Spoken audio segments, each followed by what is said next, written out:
Hello and welcome to Advancing Pawn. In our last video, we looked at an opening, Queen's Gambit declined, semi-Tarrasch, exchange variation. And as I had promised, I'm coming back to you with this master game analysis from the same opening. This game was played between Magnus Carlsen and Jeffrey Zion in 2020 Tata Steel Masters tournament. I'll be quickly moving through the first 10 moves. If you want a more detailed analysis of the opening, you can look at my previous video, and the link is given in description box below. Okay, let's see how this game goes. D4, NF6, Indian game. C4, E6, East Indian defense. NF3, anti-Nimzo Indian variation. D5, Queen's Gambit declined. NC3, three knights variation. C5, semi-Tarrasch. C cross D5, knight takes on D5, and E4 to make it exchange variation. Knight takes on C3, B cross C3, C cross D4, C cross D4,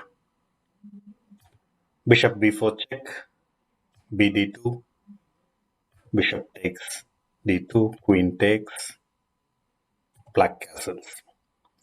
We saw up to this point in the opening video, and let's see how the game goes forward from this point. White plays Bishop to D3. Stockfish analysis shows Bishop C4 or Bishop B5 are good enough alternatives at this stage as well. But in the game, White plays Bishop D3. Black develops a knight to C6. Now there are two pieces from the black side attacking the pawn on D4. White plays Bishop C2, opening the queen's defense to D4 pawn as well, in addition to NF3. Queen goes to E7, White castles, Rook D8, building pressure on the queen indirectly. Queen moves away from Rook's line to E3.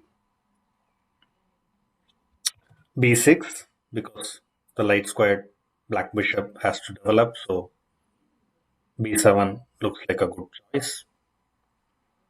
And White plays RF D1.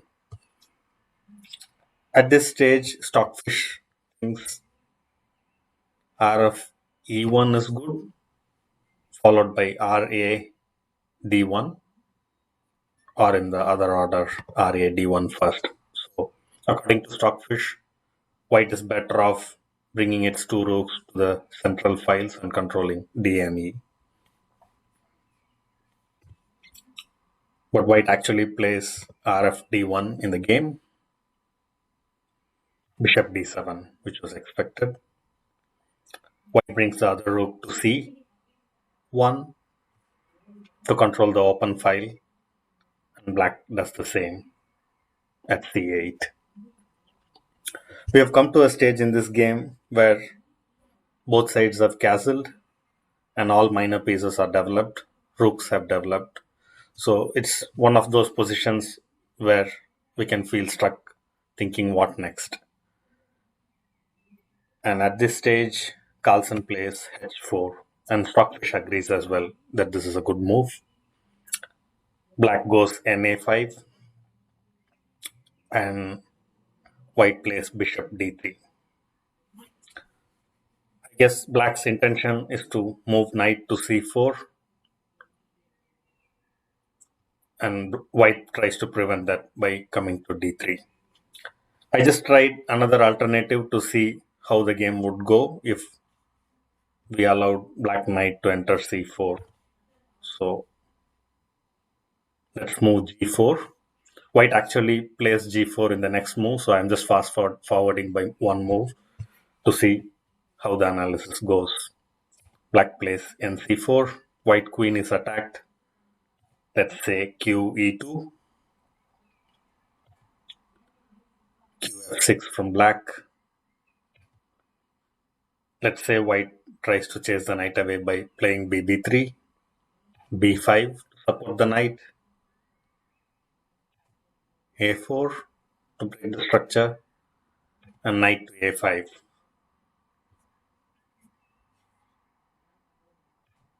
Rook takes on c8, rook takes, and the engine says black has a considerable advantage at this stage.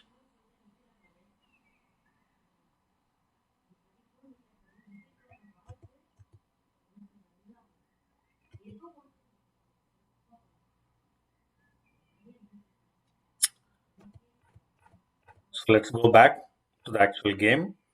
Black plays bd3, preventing the knight from coming to c4 post.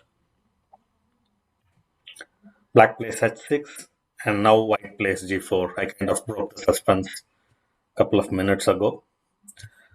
Normally, I wouldn't be comfortable moving the pawns in front of the king this far at this stage of the game, but Carlsen has played it and Stockfish thinks it's okay. The game is even at this stage. Black goes nc6 again, bishop to b1. This supports the hanging pawn on a2, and it also opens rook's defense to the pawn on d4. Queen moves to d7, adding one more attack on d4. King h2. At this stage, Stockfish thinks g5 is a better choice, and black could have followed it with h5, locking the position.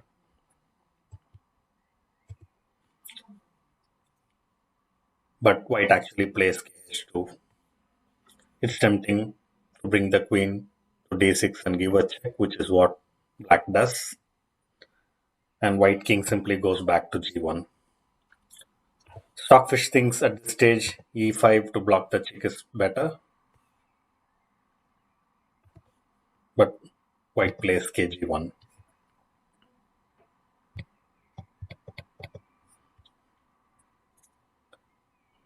Black again tries an a5, and white plays bishop to d3 again.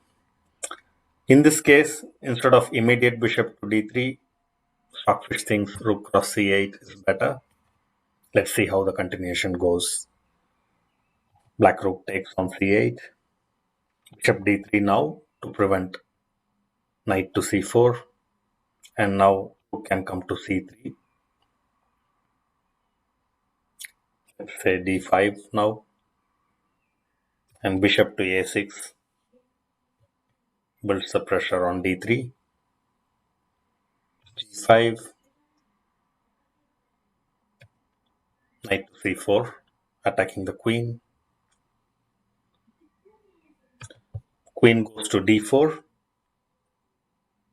returning to capture the rook on c3.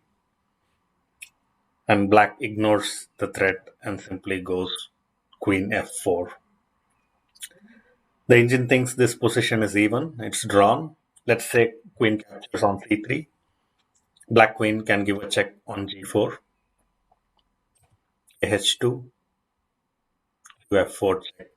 So this repeats. If white repeats moves, it becomes perpetual. Let's say white tries something different because it's materially ahead now, and say it goes to f1. Now queen captures on f3, so it gets a knight back for the last rook and has a very attacking position.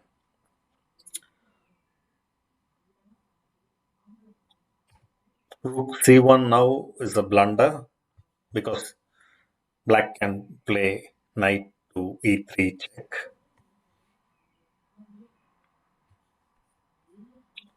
So e1 to support the rook appears to be the right move.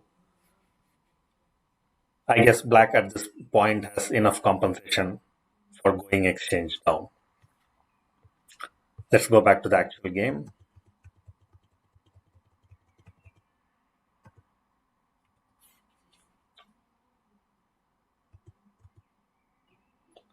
Now, white did not capture on c8. Instead, white played bishop to d3 for the second time in the game, preventing knight from entering c4 once again. Black takes rook on c1, white takes the rook again, and now knight goes back to c6 again. But this time, as you can see, there are three pieces attacking white's pawn on d4, whereas white only has two defenses supporting d4. And there's no rook on d1 anymore after the exchange sequence. So bishop can't simply go out of the way and add one more defense to d4. White plays bishop to b5. So black, for the first time in the game, goes ahead on material. Knight takes pawn on d4. Queen cross d4, queen cross d4, knight cross d4, rook cross d4. And now black is a pawn ahead. White plays f3 to support the hanging pawn on e4. a6, bishop to f1, goes back to d7. Rook has to go back because let's say if black plays anything else like rd2, it's not a good move because white can go to rc7 and attack the bishop. And the black bishop has nowhere to escape. Can't go to c8, no c6, no d5, it can't take the pawn on e4. So the only move pretty much black bishop has to temporarily escape is a8, and white can simply give a check on c8 and then capture the bishop.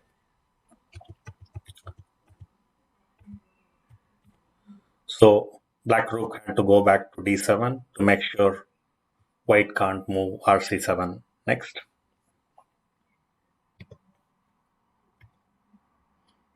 White goes a4. Black king makes kf8. Stockfish thinks at this stage g5 is a better move for black to retain a slight advantage.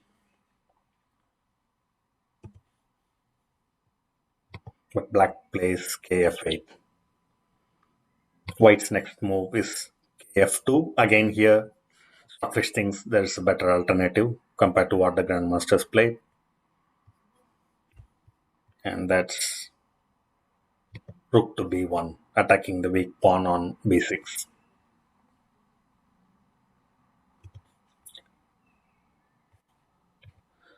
White played kf2. Black goes e7. Once again, in this move, black thinks g5 is a better choice. But again, black does something else, which is ke7. Now rook goes b1. It's one move later than when Stockfish suggested it's the best move. Rook d6 to support the pawn on b6. e5 attacks the rook. Rook moves to c6 to continue supporting the b6 pawn. Bishop d3. I guess the idea is bishop can come to e4 at some stage, attacking the rook and bishop on c6 and b7. And now black goes g5 a couple of moves later. White plays h5 and locks the position up, but white could have captured on g5 as well.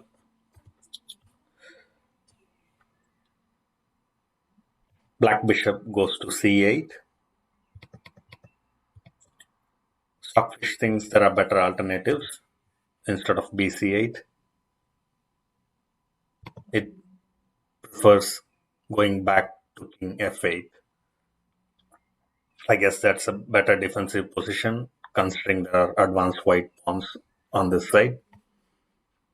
The other good move that black suggests, Stockfish suggests for black is a5. Let's say white plays bishop to e4 now.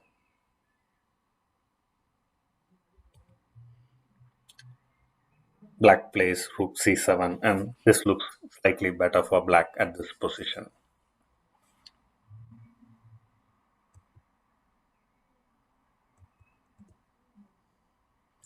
But black goes bishop to c8. White king develops towards the center to e3. Rook c5. Black leaves support for the b6 pawn and attacks e5 instead. White goes f4 to try and support the e5 pawn. Black goes rook a5, attacking the white pawn on a4.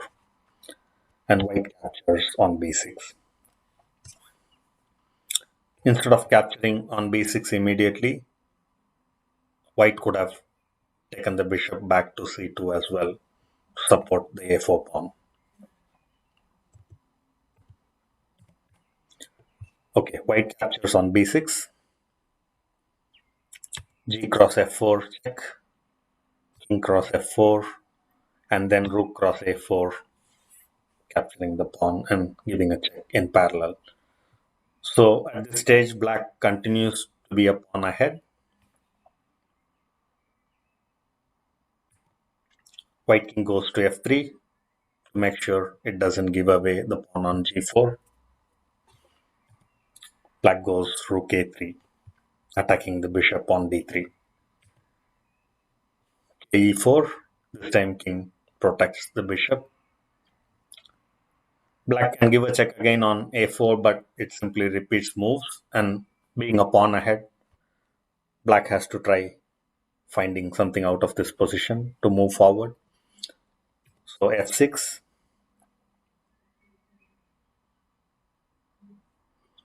rook to b8, attacking the bishop on c8.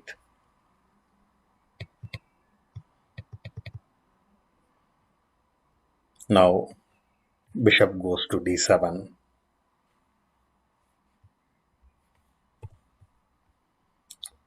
Instead, rc3 looks playable as well, supporting the bishop. Let's see how it goes. Probably king d4, attacking the rook on c3. Rook goes back to c1. Rook a8. That looks even as well. Bishop goes to d7.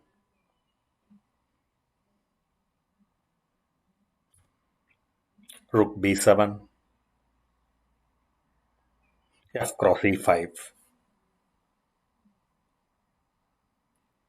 So white is now 2 pawns down, although these pawns are doubled and can be blocked relatively easily. White at this stage moves e5, giving away a third pawn. Cross g5 and h6.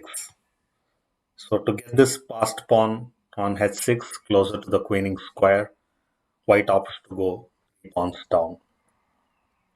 So it's getting more imbalanced materially, but the game is even. King to d6, rook b6, check. At this stage, there are a couple of interesting alternatives that Stockfish suggests that go in a further imbalanced fashion.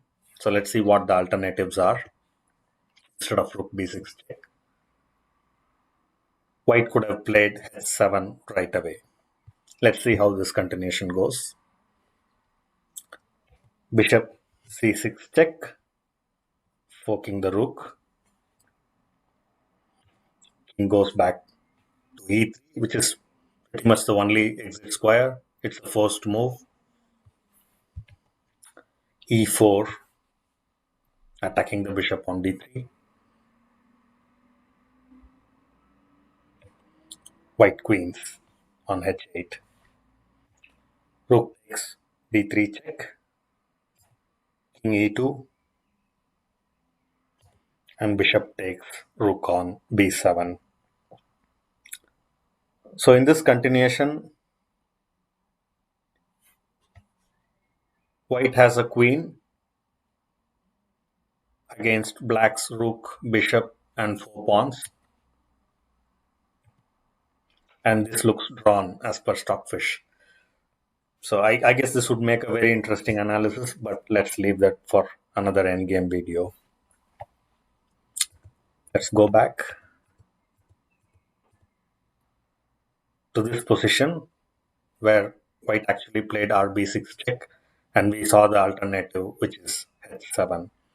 Now there is one more alternative that Stockfish suggests, which is RB8. Let's see how this continuation goes. Bishop to C6 check again, and KE3 is forced. Bishop to B5 this time, building the pressure on D3. Now rook to D8 check is very important. Let's see what happens if white tries to move H7 straight away without doing a rook to D8 check. Now black can take on D3, check. Let's say king moves away to E4 and black gets to H3 in time to stop H7 pawn from queening. If white queens at this stage, black can simply give away its rook against the queen. And now black has bishop and four pawns against white's lone rook, which is clearly winning. So it's very important that white holds h7 promotion at this stage and gives a check on d8. King moves away to e7, and now white rook supports bishop on d3. So black's rook cannot easily capture it and get across to h3 like it did in the previous alternative. Now h7. Black king takes on d8 and white queens with a check. The engine shows this continuation is a draw as well. The slight difference between the previous Stockfish alternative and this one is that white still has bishop on the board when white queens. Although it looks like black could capture it at some point, white has the initiative. It can keep giving checks, for example, and black's king has to find the right moves to make sure the rook is not trapped, for example. Again, I'll leave this for another endgame. I'm sure it would make a very interesting endgame analysis. Let's go back. Yeah, this was the position from where we saw immediate h7 as one continuation and rook b8 as another, in both of which white managed to queen the h pawn. White actually goes rook b6 check in the game, bishop to c6, cutting the check, and now black gives its own check. Rook cross c6 check, king cross c6. And now at this stage, white is an exchange and three pawns down, and simply having an advanced passed pawn on h6 compensates for all that material disadvantage. Now white goes h7. Black rook has to find a way to get to h5 and stop the pawn from queening. So black gives rook a4 check. King captures a pawn on e5 and gets away. Black goes rook h4 to stop the pawn. King f6 to bring in more support for queening. H pawn. g4. Black tries to go forward with its own pawn. And king g5. It's a very important move. At this stage, rook goes back to h2. Is it okay to try moving the pawn at this point to g3 and try queening? It would be a blunder. Let's say black goes g3, white king takes rook on h4, and let's say if black plays g2 now, bishop can simply give a check on e4 and win the pawn on g2, and nothing can stop h7 from queening anymore. So white holds a clear winning advantage in this alternative. So black cannot play g3, rook goes to h2 to stay in the same file and continue to stop h7 from queening. King takes g4, so that's one more pawn recovered. King d5, and white plays bishop to g6. This is a very interesting move. If you want to think for yourself and figure out what white is trying to do next, you can pause the video at this stage and analyze. Black plays rook to h6 to stop white's plan. Let's see what would happen if black plays anything else. For example, a5 instead of rook to h6. White's bishop can come across to h5, and now rook is not controlling h7 pawn from queening anymore. Let's say black gives a check on g2, af3, and now black cannot give any more checks, and the rook cannot get to a suitable square to stop h7 from queening anymore.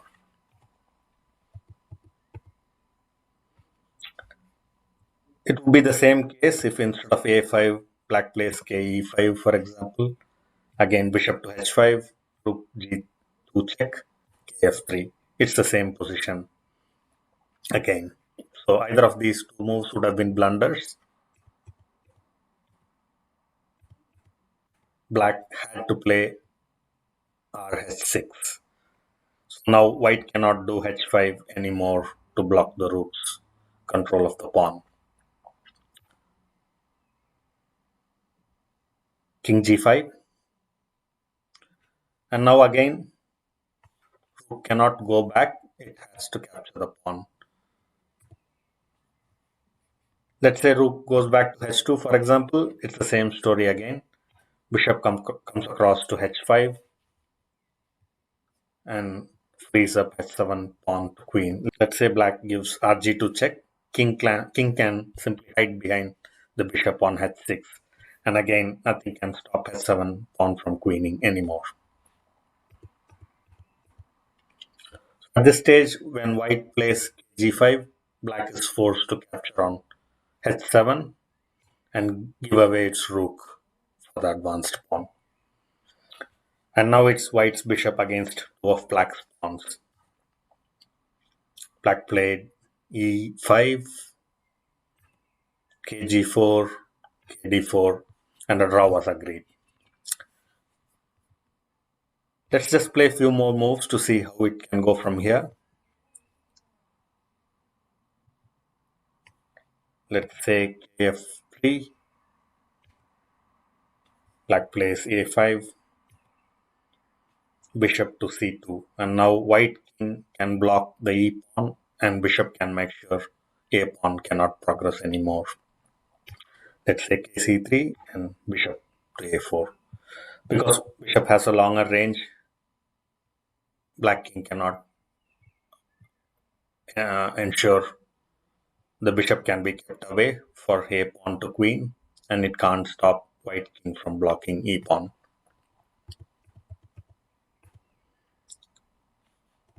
Let's say e4, trying to promote the e pawn instead of the a pawn, and simply kf4, and now bishop can win the e pawn.